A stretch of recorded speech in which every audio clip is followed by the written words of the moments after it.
Hello ninth class students, welcome to my channel Vigyan world.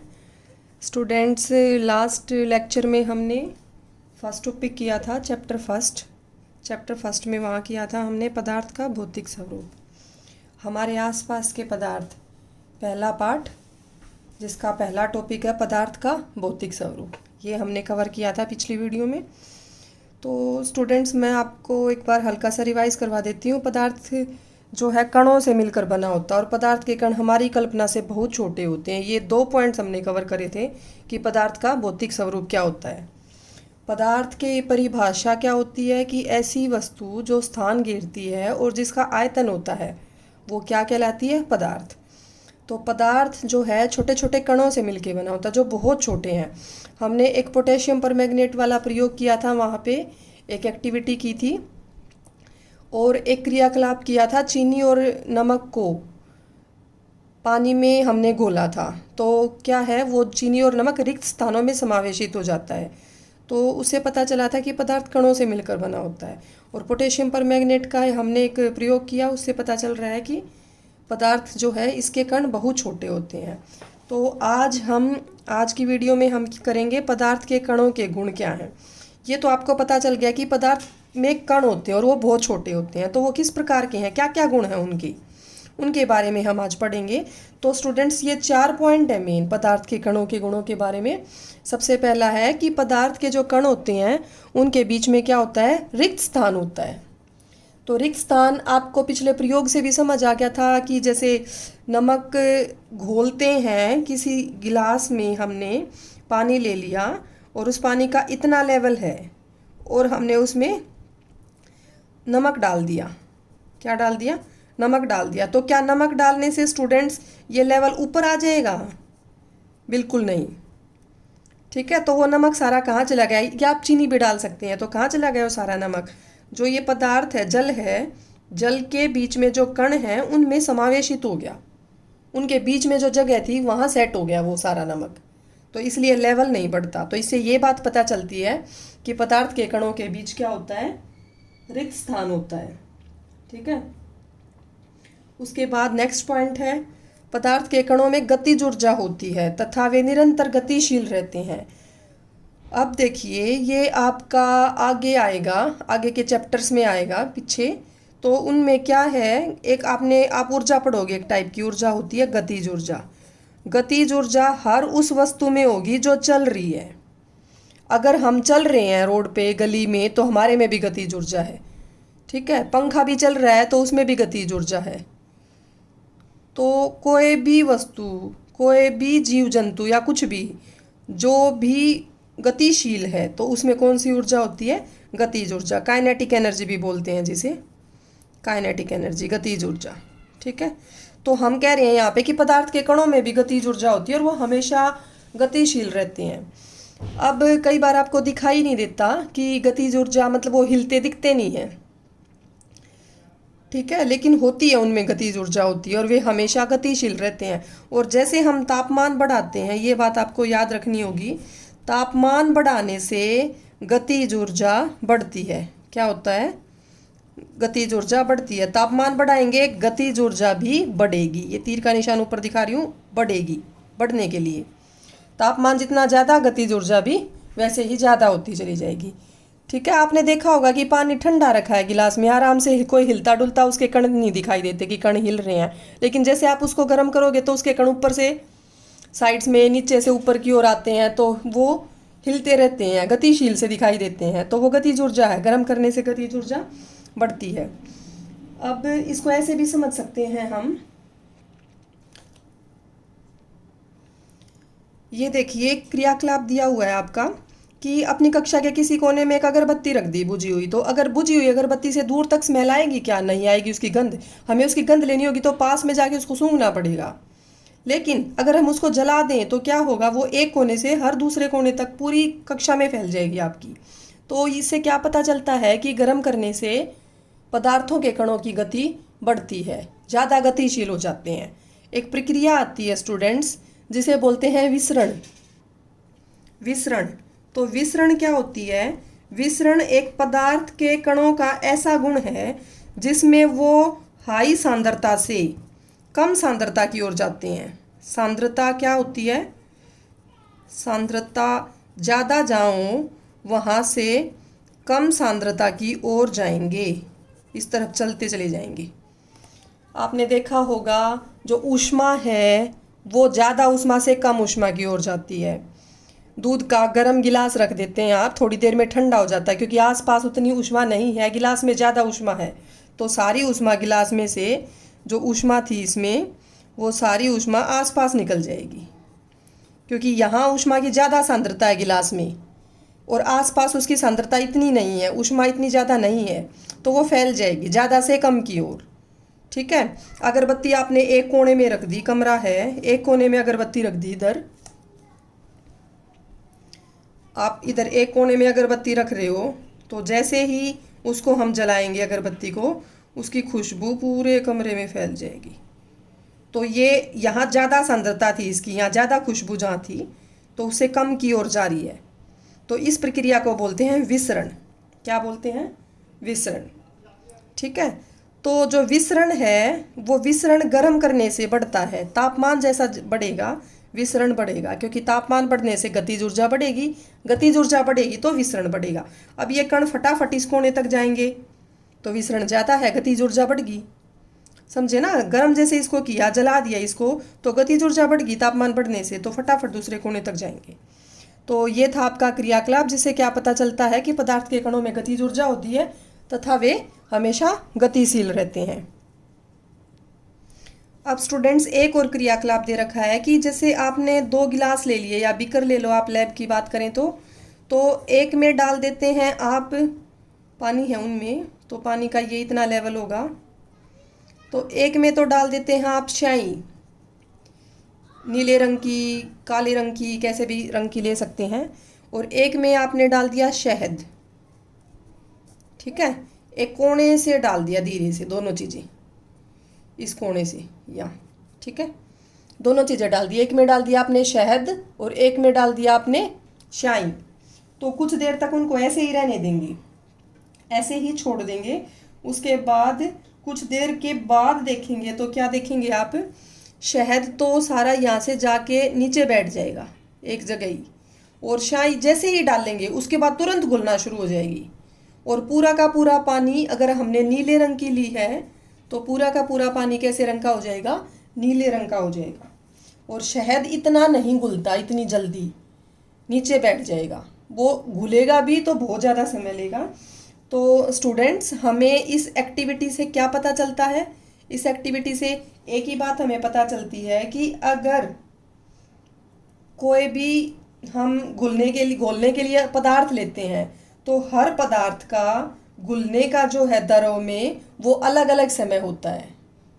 ठीक है, इतने ही टाइम में सारी चीज़ें नहीं घुल सकती, हर किसी का, ये कह लो आप जल में जो विभिन्न द्रव घुलते हैं तो उनमें समान समय नहीं लगेगा, समय अलग अलग होगा। तो जैसे नीली स्याही जो है, स्याही जल्दी घुल जाएगी और शहद ज़्यादा समय लेगा, तो द्रव में घुलने का समय जो है हर पदार्थ का अलग अलग होता है। ठीक है, तो ये था आपका अगला क्रियाकलाप। उसके बाद एक और आपका क्रियाकलाप है। एक आपने गिलास में ले लिया गर्म पानी, कैसा पानी ले लिया? गर्म। एक में आपने ले लिया ठंडा पानी। ठीक है, तो इनमें दोनों में पानी है जी। ये क्रियाकलाप दिया हुआ है कि गर्म पानी और दूसरे में ठंडे पानी, इनमें कॉपर सल्फेट का या पोटेशियम परमैंगनेट का क्रिस्टल डाल दो। पोटेशियम परमैंगनेट मैंने आपको पीछे भी क्रियाकलाप में बताया था, पिछली वीडियो में, KMnO4 लाल दवाई जो है यह है पोटेशियम परमैंगनेट, और कॉपर सल्फेट के CuSO4 ये आएगा, आप आगे जाके पढ़ोगे साइंस में सब कुछ। ठीक है, तो ये होता है, नीले रंग के क्रिस्टल होते हैं इसके, क्रिस्टल मतलब दाने, जैसे चीनी का दाना भी एक क्रिस्टल है, तो इस तरीके से इनके क्रिस्टल होते हैं। इसके होते हैं महरून से रंग के क्रिस्टल होते हैं, तो लाल कह लो आप, क्योंकि घुलने के बाद लाल लाल सा रंग आ जाता है, लाल भी नहीं पिंक होता है कलर। ठीक है, गुलाबी कलर होता है घुलने के बाद पानी का। ठीक है, समझ गए? वैसे लाल दवाई देसी भाषा में कह देते हैं, लेकिन गुलाबी रंग होता है इनका। तो KMnO4 के क्रिस्टल डाल दो या कॉपर सल्फेट के डाल दो, कोई भी डाल सकते हो आप, जो आपके पास मिल जाए आसानी से। तो गर्म पानी में डालोगे या ठंडे पानी में डालोगे, आपको हिलाना नहीं है, चम्मच से किसी चीज़ से मिक्स नहीं करना है दोनों को। और इनको आप कुछ समय के लिए छोड़ दो। कुछ समय बाद क्या देखोगे, इसमें से ये जल्दी घुल जाएगा पूरे में और ये देरी से घुलेगा। तो स्टूडेंट्स, इससे क्या पता चलता है कि जितना ज़्यादा तापमान होगा तो उससे कोई भी घुलनशील पदार्थ है, जैसे यहाँ पे हमने ये KMnO4 ले लिया, पोटेशियम परमैंगनेट का ले लिया क्रिस्टल, तो किसी भी पदार्थ की घुलनशीलता बढ़ती है। घुलनशील पदार्थ की ठंडे पानी में घुलनशीलता उतनी ज़्यादा नहीं होती, तो समय लगता है घुलने में। अरे ये तो एक एक्सपेरिमेंट, एक प्रयोग हो गया। आप सिंपल सा ले लीजिए, चीनी घोल के देख लो आप पानी में।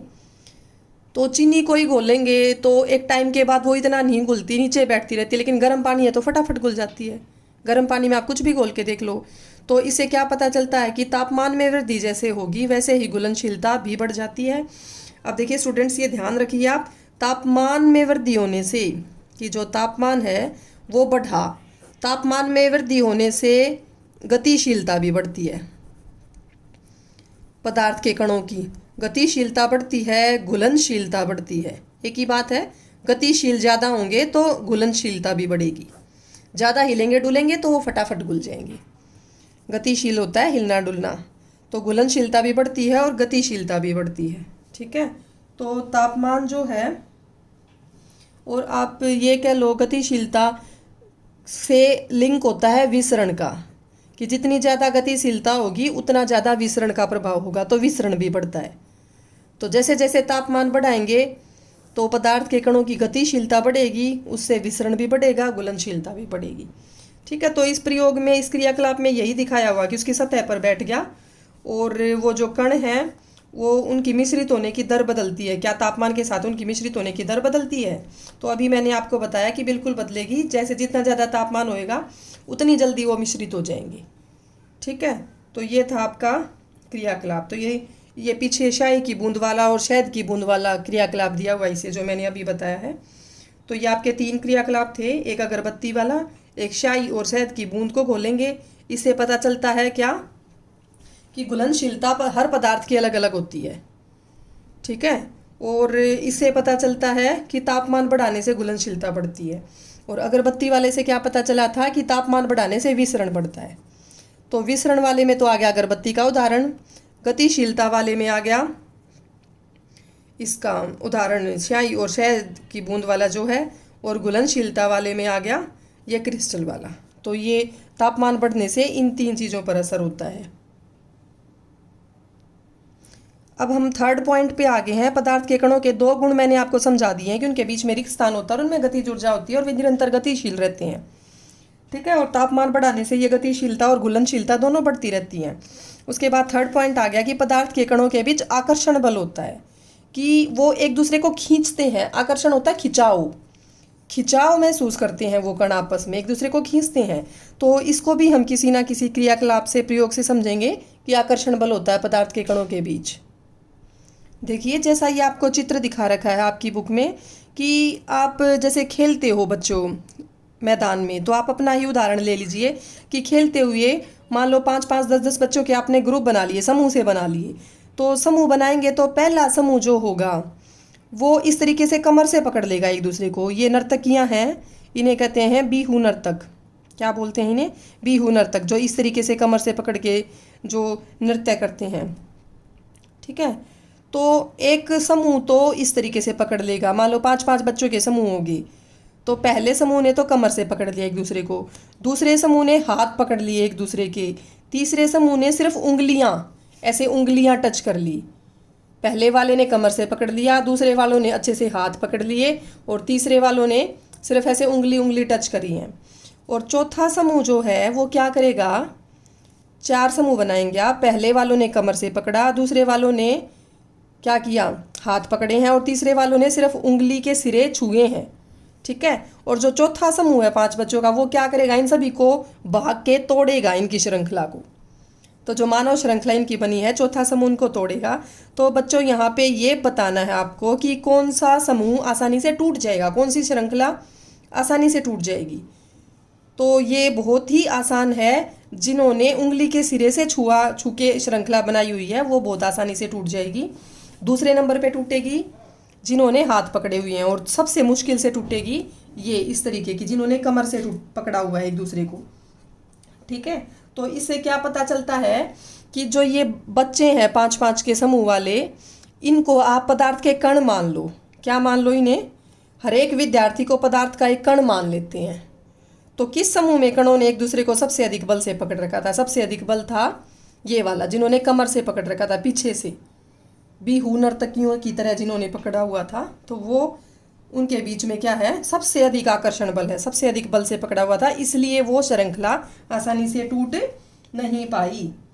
ठीक है, तो यही पता चलता है इससे कि जो ये वाली श्रृंखला है, ऐसा कुछ होता है ठोस में, और जिन्होंने हाथ से पकड़ रखा था वैसा कुछ होता है द्रव में, और जिन्होंने सिर्फ उंगली के सिरे से छू के पकड़ा हुआ था वो ऐसा कुछ होता है गैस में। तो 3 अवस्थाएं हम पढ़ेंगे यहाँ पे, किसकी? पदार्थ की। ठोस, द्रव और गैस, ये 3 अवस्थाएं होती है पदार्थ की। तो इनके बीच में आकर्षण बल सबसे ज़्यादा होता है। ठीक है, इनके बीच में आकर्षण बल थोड़ा कम होता है, इनके बीच में आकर्षण बल सबसे कम होता है। ठीक है, गैस आपने देखी है, गैस को तो आप आसानी से काट सकते हो, द्रव को इतना थोड़ा सा काट इसे भी सकते हैं पर इससे थोड़ा सा मुश्किल है। ठोस को आप बीच से आसानी से नहीं काट सकते। तो ये कमर से पकड़ा हुआ था जैसे आकर्षण बल, ये जैसे हाथ से पकड़ा हुआ था द्रव में, और गैस में जैसे उंगलियों के सिरे से छू के पकड़ा हुआ था। तो ये क्रियाकलाप हो गया जिससे आपको ये समझ आया है कि पदार्थ के कण एक दूसरे को क्या करते हैं? आकर्षित करते हैं। अब अगला क्रियाकलाप देखिए, इसके बाद ही आता है कि एक लोहे की कील ले लिया आपने, एक चौक का टुकड़ा ले लिया और एक रबर बैंड ले लिया। तो ये कह रहे हैं इन तीनों को तोड़ तोड़ के देखो। तो हथौड़ा मार के, काट के या खींच के कैसे भी तोड़ना है उसे। तो चौक का टुकड़ा तो हथौड़े से आसानी से टूट जाएगा, और जो रबर बैंड है वो खींचने से टूट जाएगा, लेकिन जो लोहे की कील है वो नहीं टूटेगी आसानी से। तो इन तीनों में आपको यही बताना है कि किसके बीच में आकर्षण बल सबसे ज़्यादा है। तो किसके बीच में हुआ स्टूडेंट्स आकर्षण बल सबसे ज़्यादा? लोहे की कील में। लोहे की कील के जो कण हैं उनके बीच में आकर्षण बल सबसे ज़्यादा है, ज़्यादा बल के साथ वो एक दूसरे के साथ जुड़े हुए हैं।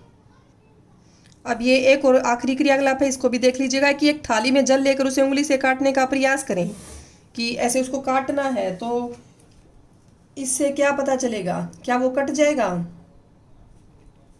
नहीं कटेगा। क्यों नहीं कटेगा? तभी मिल जाएगा वो आपस में। क्या आप उसको अलग अलग कर सकते हो कि ऐसे थाली में पानी भर लिया और आपने उसको 2 हिस्सों में कर दिया, आधा इधर, बीच में जगह बना दी। मान लो आपने थाली में आटा डाल लिया, तो आटे को तो आप आधा इधर कर सकते हो, काट सकते हो बीच से। ठीक है, लेकिन क्या पानी को आप काट पाओगे इतनी आसानी से? नहीं कर पाओगे। तो क्यों नहीं कर पाओगे? क्यों? क्योंकि उनके कणों के बीच में आकर्षण बल होता है। ठीक है, तो वो आकर्षण बल हर पदार्थ में अलग अलग होता है, तो इतनी आसानी से नहीं काट पाएंगे आप उसे। जैसे कोई मान लो वो कोई टूटी खोल दी पानी की, तो उसको भी बीच से धार को काट के देखो, तो वो भी आसानी से आपसे नहीं कटेगी। तो ये क्या है? ये इससे क्या पता चलता है कि आकर्षण बल होता है उनके बीच में, पदार्थ के कणों के बीच में। उसके बाद स्टूडेंट्स ये आपके ये 4 प्रश्न आते हैं, इनमें से छांटना है कि निम्न में से कौन से पदार्थ हैं। तो पदार्थ क्या होता है? जैसा मैंने आपको बताया था, ऐसी वस्तु जो स्थान घेरती है और जिसका द्रव्यमान होता है। तो कुर्सी स्थान घेरती है और द्रव्यमान होता है, ये पदार्थ है। वायु कोई पदार्थ नहीं है। वायु क्या है? वायु स्थान नहीं घेरती, द्रव्यमान नहीं होता इसका कोई। तो इनमें से कुर्सी, स्नेह तो जैसे एक भावना होती है, ठीक है, तो वो भी स्थान नहीं घेरती है, स्नेह भी। तो कुर्सी, गंध भी नहीं स्थान घेरेगी, घृणा भी स्थान नहीं घेरेगी, ये सारी भावनाएं हैं, स्नेह, घृणा। ठीक है, बादाम स्थान घेरेगा। विचार तो दिमाग में आते हैं, तो वो भी पदार्थ नहीं है। शीत भी ठंड होती है, ठंड भी कोई पदार्थ नहीं है। नींबू पानी पदार्थ है आपका। ठीक है, तो इनमें से आपको ये बताना है कि कौन कौन से पदार्थ हैं और कौन कौन से पदार्थ नहीं हैं। ठीक है, एक बार दोबारा चेक कर लेते हैं। इत्र की सुगंध है, ये नहीं स्थान घेरेगी। नींबू पानी, ये हो गया पदार्थ आपका। शीत ठंड नहीं होती। बादाम, विचार, घृणा, गंध, स्नेह। वायु भी पदार्थ होती है स्टूडेंट्स। वायु एक गैस है, ठीक है, वायु स्थान घेरती है। आप कई चीज़ों को वायु रहित भी कर सकते हैं जहाँ वायु नहीं होती। एयर टाइट कंटेनर में अंदर से मतलब वैक्यूम क्रिएट करते हैं, वैक्यूम बना के वायु से रहित कर सकते हैं उसे। तो वायु पूरा स्थान घेरती है, हमारे आसपास है। तो कुर्सी, वायु, बादाम, नींबू पानी, ये सभी क्या हैं? आपके पदार्थ। दूसरा प्रश्न है, गर्मा गर्म खाने की गंध तो कई मीटर तक फैल जाती है, लेकिन ठंडे खाने की महक के लिए आपको उसके पास जाना पड़ता है। पास भी इतने अच्छे से नहीं पता चलेगा आपको कि इसकी सुगंध कैसी है। ठीक है, तो ऐसा क्यों होता है? मैंने आपको बताया था स्टूडेंट्स, विसरण की प्रक्रिया की वजह से। ठीक है, कि तापमान बढ़ने से, गर्म खाने का तापमान ज़्यादा है तो उसमें विसरण ज़्यादा होगा, उसके कण एक जगह से दूसरी जगह तक आराम से फैलते रहेंगे, ज़्यादा सांद्रता से कम सांद्रता की ओर। ठीक है, लेकिन ठंडे खाने में विसरण की प्रक्रिया इतनी तेज नहीं होगी क्योंकि तापमान कम है, तो इसलिए उसकी महक लेने के लिए उसके पास जाना पड़ेगा। अगला है, स्विमिंग पूल में गोताखोर पानी काट पाता है, इसमें इससे पदार्थ का कौन सा गुण प्रेक्षित होता है? क्योंकि यहाँ पे देखो पानी काट पा रहा है लेकिन पीछे पानी नहीं काट पा रहा था, तो ऐसा किस वजह से है? क्योंकि यहाँ पे वो ज़्यादा बल लगा रहा है, गोताखोर पानी में पानी को धकेल रहा है, उसके कणों के बीच में जो आकर्षण बल है उससे ज़्यादा आकर्षण बल लगाएगा तो उसको काट पाएगा, उन कणों को दूर दूर कर पाएगा। ठीक है, तो यहाँ पे स्विमिंग पूल में जो कणों के बीच में आकर्षण बल है वो थोड़ा सा कम है, इस वजह से उसके गोताखोर जो बल लगाता है उसके बल से कम है, इसलिए वो पानी को काट पाता है। फिर अपदार्थ के गणों की क्या विशेषताएं होती हैं? तो ये स्टूडेंट्स आखिरी प्रश्न है आपका कि पदार्थ के कणों की विशेषताएं क्या होती है। तो ये विशेषताएं ही लिखी हैं मैंने कि इनके बीच में रिक्त स्थान होता है, गतिज ऊर्जा होती है, आकर्षण बल होता है और ये स्वयं अंतर्मिश्रित हो जाते हैं। कि कोई भी पदार्थ है उसके कण आपस में मिक्स होते रहते हैं, इधर उधर अंत अपने आप मिश्रित होते रहते हैं अंदर ही अंदर। तो ये 4 हैं पदार्थ के कणों की विशेषताएं। तो हमारे प्रश्न भी हो गए हैं और यहाँ तक का पदार्थ का भौतिक स्वरूप क्या है, पदार्थ की परिभाषा क्या है और वो कणों से मिलकर बना होता है और उसके कणों के गुण क्या हैं। और हमने करीब करीब इसमें 7-8 क्रियाकलाप थे अब तक, तो इतने हम क्रियाकलाप कर चुके हैं, 8 क्रियाकलाप कर चुके हैं अब तक। तो उनको आप घर पे भी करके देख सकते हो, बहुत ही आसान से प्रयोग हैं छोटे छोटे, आप अपनी कक्षा में टीचर की सहायता से भी करके देख सकते हैं। तो ये था स्टूडेंट्स आज का टॉपिक, जिसे उसके बाद हम करेंगे अगला टॉपिक है पदार्थ की अवस्थाएं, ठोस, द्रव और गैस के बारे में पढ़ेंगे। तो स्टूडेंट्स आपको मेरा ये वीडियो अच्छा लगा हो तो इसे लाइक, शेयर और सब्सक्राइब ज़रूर कीजिएगा। Okay, thank you.